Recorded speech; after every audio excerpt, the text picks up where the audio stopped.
శాంతాకారం భుజగశయనం పద్మనాభం సురేశం విశ్వాధారం గగన సదృశం మేఘవర్ణం శుభాంగం లక్ష్మీకాంతం కమలనయనం యోగి హృద్ధ్యానగమ్యం వందే విష్ణుం భవభయహరం సర్వలోకైకనాథం మేఘశ్యామం పీతకౌశేయవాసం శ్రీవత్సాంకం కౌస్తుభోద్భాసితాంగం పుణ్యోపేతం పుండరీకాయతాక్షం విష్ణుం వందే సర్వలోకైకనాథం నమః సమస్తభూతానామాదిభూతాయ భూభృతే అనేక రూప రూపాయ విష్ణవే ప్రభ విష్ణవే సశంఖ చక్రం సకిరీట కుండలం సపీత వస్త్రం సరసీరుహేక్షణం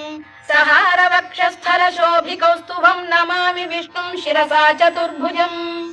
ఛాయాయాం పారిజాతస్య హేమ సింహాసనోపరి